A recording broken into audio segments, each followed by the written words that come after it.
So over the years, we've seen a crazy uprise of the amount of female artists coming onto the rap scene and topping the charts. We've seen Cardi B, City Girls, Megan Thee Stallion, Doja Cat, Coyle Ray, Icespice, all grabbing all of our attentions lately. And I can't lie, they're doing a good job of it. And I'm gonna be honest, some of their shit is catchy as fuck. Like, you may catch me bopping my head a few times to that new Icespice joint. But hey, regardless, it doesn't go without saying rap, especially female rap in 2023, is in a very interesting place right now. So yeah, we're gonna talk about it. Let's talk about how artists started rapping about how wet their cat is and how they ended up talking about the color of their booty holes.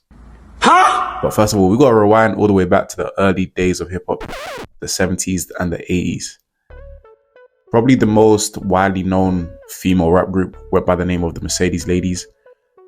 Like with most rappers during this period of rap, it was pretty clean. Their music mainly talks about funk, party and dancing. You know, like typical 70s and 80s shit. And they did this pretty well. They were getting played in clubs and all over the radio. But of course, as times changed, so did rap. Through the rise of gangster raps in the mid to late 80s, rap became a whole new genre of becoming more edgy and risky with what they put out. Out of the female rappers, Roxanne Shante was one of the first to gain a lot of attention. So she was one of the first female rappers to release diss tracks and even went platinum with one of them. And this is actually pretty impressive for its time, given the fact that she blew up in an industry dominated mainly by males, so shout out to her. Fast forwarding to the golden era of hip hop, things start to heat up with more rap stars on the scene, with more fire bars, more diss tracks, more raunchy lyrics and more controversy. So I feel like this era had a balance of what I would like to call naughty rappers and gangster/lyrical rappers. So like the naughty rappers were artists like TLC, Salt and Pepper. And I say naughty because their lyrics were slightly more dirty but still kept a clean image. Like Salt and Pepper literally have multiple songs talking about sex. So I guess it's not too far off today's music, but I just feel like they did it in a more fun and subtle way. Like you would have to read between the lines to get their lyrics. Also, female rappers back then would technically still be classed as R&B artists, which is probably why there wasn't a lot of controversy back then. And then on the flip side, we had, the G-Funk artists and the lyricists. Female rappers like MC Lyte, Afro Puffs, and Queen Latifah. And yeah, you probably recognize Queen Latifah as that sassy black lady from the family movies. But nah, back in the day, she was an all-star. Like, bro, she was taking home Grammys. And of course, I can't forget about Lauryn Hill. I don't know up to her, but yeah, she was an all-star too. Like, bro, back then, even the style was mad different. Like, you had niggas dressing like niggas and females dressing like niggas. Like, is it just me or we've gone backwards with this shit? Anyways, maybe it was just a style and trends back then, which makes sense. But then again, even the naughty rappers still had the majority of their clothes on. I'm just saying, times are very different.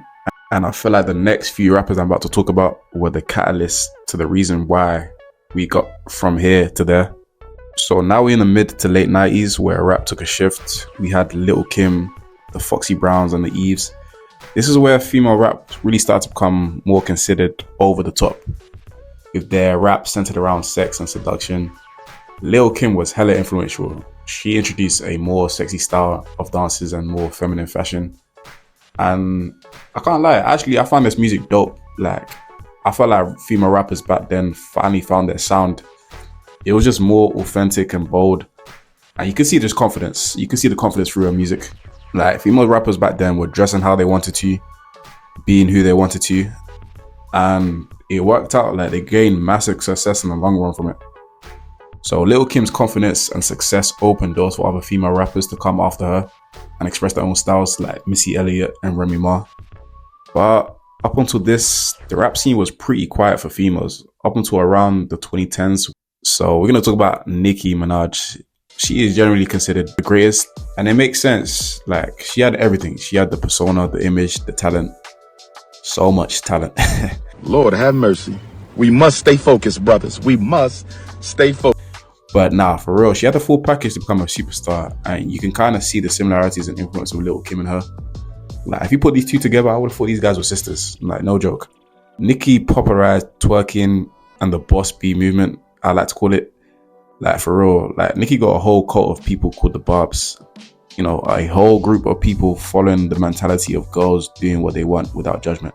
Which is very sad to see as a person. Like, you should always hold some level of dignity. So to act in a certain way and be fine with it is just wild to me. Like, they literally describe themselves as the lion with their cubs.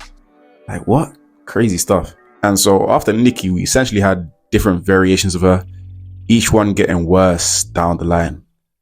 But why the shift is the big question. The plain simple fact is that sex sells. It always has and it always will. Sexualized content is what gets our attention, which equals views and clicks. And I can't even cap, I'm guilty of kicking in a few videos just because there's some double cheeks in the thumbnail. And so because of this, nowadays, more than ever, it is used as a marketing tactic, which has led to record labels for artists to dress in derogatory ways, which means they invest more into it and promote it more. All in all, image means everything in the music industry today. And fair enough, there's actually the argument that it's all for empowerment of women and sexual liberation. Personally, me, that's BS. Don't get me wrong, we got Cardi B talking about I don't cook, I don't clean, which that's cool and all. She got an opinion talking about gaining independence and being entitled, but I got an opinion too, and I just don't get what she's trying to promote. Like, is she trying to promote that she shouldn't have basic human skills? Talking about I don't cook, I don't clean. Like, 1 minute she's talking about empowerment, and then the next line she's talking about how wet her kitty is. Shut your stupid ass up. Say that fuck. Personally, I just feel like this is a reason used as a scapegoat to glorify sex, and I understand it because street rappers do it too. Like, if you really think about it, how many times have we had the discussion that rappers, especially street rappers, glorify the street culture and gang life? Like, it's pretty much the same shit. Like, rappers will talk about how they're gonna shoot at ops, sell drugs, run up in your house and you know, do some crazy shit, right? And they made the argument saying, nah, we just talking about our reality. We talking about our livelihoods. We talking about our upbringings. We talking about how we the product of our own environments, which I get to some degree. Like, rap is a form of storytelling, but there's a thin line between glorifying what you do and promoting it and making it sound cool to the masses, and then straight up telling your story. Like, there's other ways to do it. So yeah, that's why I just think it's a big excuse. Like, we know your lyrics are meant to not directly promote violence, but it promotes violence in some type of way. Anyways, what I'm trying to say is you can't have songs about how good your coochie is and say it's empowerment. Who does this empower? What does this mean? But in 2023, we just see a trend of the most extreme sexualized bars. Like, I really feel like there's a competition of who can say the most vile and hypersexualized shit. Like, this shit really be hurting my ears, man. Like, we now getting songs that are the most rat shit. Like, now we're just getting songs that are just all about their body. Nothing else. Seriously. Me, I just feel like all this music does is promote whole act behavior. And I really think we're in a thought pandemic. Yeah, a thought pandemic. This whole ratchet culture has me, and I do think this is kind of scary. Like, a lot of female artists are pushing this agenda of this whole act behavior on young, impressionable women. So now you want to see every girl wanting a BBO, want to put on these spider lashes and these claw-like nails. Like, I even think this culture kind of pushes the hookup culture, but you know, that's a story for another day. But the biggest reason why it's a problem is because it's trash. Their music is arse. Yo, these girls are really untalented. Like, I wouldn't even mind if they talk about this stuff, but at least make it sound good.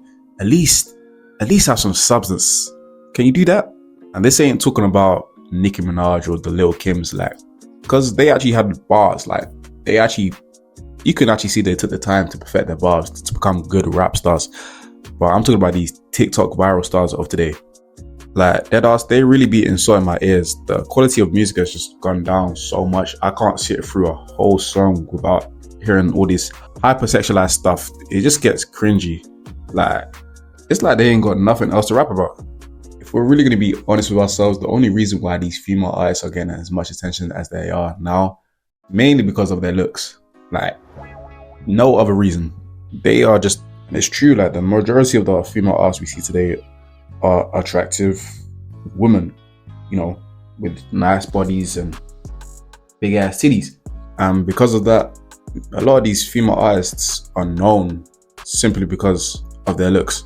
Like, did you even know Ruby Rose made music? Yeah, I'm being for real. Like, I actually found this out today. Like, if Ruby Rose songs right now, like, seriously, if you can't name 5 Ruby Rose songs, you gotta drop a like and a comment. And it's just sad to see, because these rappers, you can just tell they don't really care about the art of music.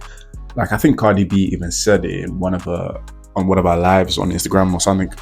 Like, she's just doing this for the check. Like, she don't really care about the art of music and the art of rap, which is kind of sad to see, because, you know, there's other rappers, talented rappers like Lil Sims, Chika or Young and May, you know, good female rappers getting overshadowed by women in the industry like this. But yeah, it is unfortunate, but this is the game of the rap industry. And I still respect those who keep their dignity and keep it authentic without having to be half naked on stage. But yeah, even though female rap has been around for decades now, we have never seen it as being as popular as it is right now in 2023. And I feel like the whole reason genre of rap is so popular now, not just female rapper, the whole genre of rap, is because of social media. Like, it's way more easier to be seen and go viral nowadays. And now if you put the element of sexualized imagery, hey bro, you're gonna get sales, you're gonna get attention. Like, this is just how these artists are getting big. This and the fact that these rappers are doing more collabs so they get more notoriety and expanding their audience. Ultimately, this is just shown to be the blueprint to viral success. And to be honest, it's kind of our fault. Like, we are the ones, you know, clicking on the videos, getting these artists the views they're getting. So as long as we keep on doing this, I think these rappers are still going to remain relevant. Don't get me wrong, I don't think they're going to be topping the charts as they're doing now in the next 5 years, but well, the relevancy is still going to be there. I just think the state of rap music today is falling off. Like, I think you'll see a decline in hip hop in the next recent years, just because, like, it's just lacking everything it stood for in the early days of hip hop. And I think people are starting to gain a hold of that now. But who knows? I'm not a fortune teller. Like, I would love to hear your opinions in the comment section below. If you did enjoy the video, please drop a like, subscribe. I got way more content like this dropping. But other than that, I'll catch you in the next video.